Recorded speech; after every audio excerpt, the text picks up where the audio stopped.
C'est avec une disponibilité sans commune mesure que vraiment je réponds à votre question. Le choix de Saint-Louis pour l'inhumation de Amath Dansokho date de très longtemps. Vous savez, les premiers pas politiques de Amath Dansokho, il les a faits à Saint-Louis, où il était au lycée Faidherbe. C'est là où il a fait ses études secondaires et c'est après donc l'obtention de la deuxième partie du baccalauréat qu'il a quitté Saint-Louis. Donc son engagement politique, c'est Saint-Louis. Donc c'est surtout à cette époque où il dirigeait des mouvements d'élèves au lycée. Donc à chaque fois qu'il y avait mouvement de grève à Saint-Louis, les élèves fuyaient et se réfugiaient vers Guet-Ndar. Et c'est la population de Guet-Ndar qui le protégeait toujours, en tout cas contre les forces de l'ordre. Voilà donc vraiment ce qui a lié Amath Dansokho surtout à la ville de Saint-Louis, où donc il a fait ses premiers pas politiques et ses premiers pas de combattant étant élève donc au lycée Faidherbe. Autre chose, c'est le géant qui est tombé. Le message que j'ai envoyé au secrétaire national Sambassi hier à la même heure où il a rendu l'âme, c'est le géant est tombé, mais il est tombé les armes à la main. Amath Dansokho était un homme exceptionnel que tout le monde connaît. Il a mené le combat jusqu'à sa mort. Une fois, je lui ai posé la question, à savoir, Amath, est-ce qu'à votre âge, vous ne pouvez pas vous reposer? Il me dit, non, Cheikh, il n'est même pas question. Je tomberai les armes à la main. Et voilà, donc, en tout cas, il a tenu promesse. Nous, au PIT, on ne le regrette pas. On ne le regrette pas parce qu'on ne regrette pas un mort. La mort étant naturelle. Mais tout ce que nous pouvons assurer aujourd'hui, c'est que le combat continue.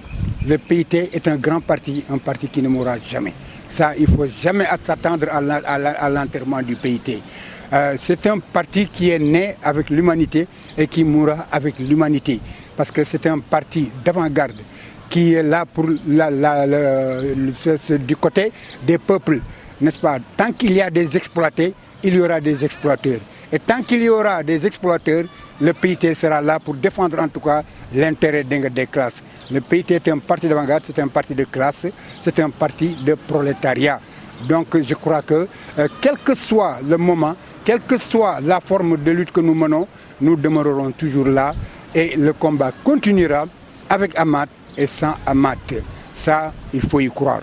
Il n'y a aucun problème, le PIT ne mourra jamais. dama doon wax ne Amath Dansokho xëy na dégg nga ñu am na loo xam ne xamuñu ko ci moom ay sawar naa trop ci tontu ci laaj bi nga ma laaj. Amath li tax ñu suul ko Ndar Amath Ndar moo ko bëgg Amath bëgg Ndar parce que Amath fii la jàngee lycée Faidherbe la defee dégg nga étude secondaire am donc combat politique am fii la ko tàmbalee ci Ndar dégg nga muy ci PAI muy ci leneen muy ci PT muy feneen.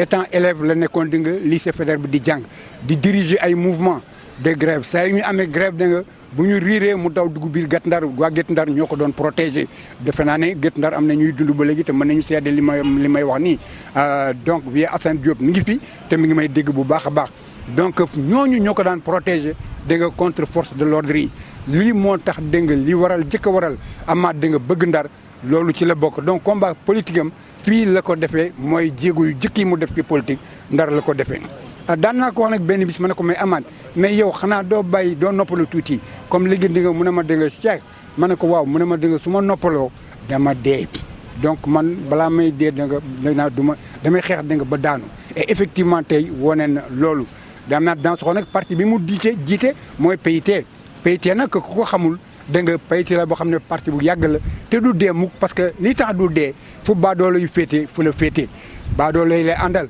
ñi nga xam ne da nga ñi ngi leen di exploité di leen bundu xatal di leen sonal ñooñu la PIT àndal te nag tant que àddina mi ngay am dana am ñoo xam ne ñi ngi leen di exploité te dana am ñoo xam ne ñi ngi leen di exploité am ñoo xam ne ñooñu dafa am ñu leen di exploité donc loolu du fi jóg tant que bakkan mi ngi fi kon boo comme loolu du fi jóg te ñun loolu mooy suñu idéal li wérte leer idéal boobu dana continuer ci kanamu Amath ànd ak Amath ñàkk ñu ànd ak Amath li wérte leer Amath yi da nga duñ jeex da nga ci biir PIT idéologie la da nga waaye du nit Amath dem na ñeneen a ngi fi taxaw ñoo xam ne tey dégg nga daañu jël drapeau bi incha allah dégg nga yóbbu parti bi dégg nga foo xam ne fa ñu ko bëggee fépp fu ñu réew li soxlaa rek ñoo ngi taxaw te loolu yaakaar naa ne du fépp fa ñu koy weddee man mii di wax nag membre bureau politique la dégg nga yàgg naa torop ci parti bi te it yaakaar naa ne am na loo xam ne képp ku yëngu tey ci parti bi xam nga ne Amath Dansokho ak Cheikh Diarra du parti rek moo leen lié mais àndandoo bu yàgg la xaritoo la te it kenn du ko weddi ku ñu laaj ci parti bi da nga du ko weddi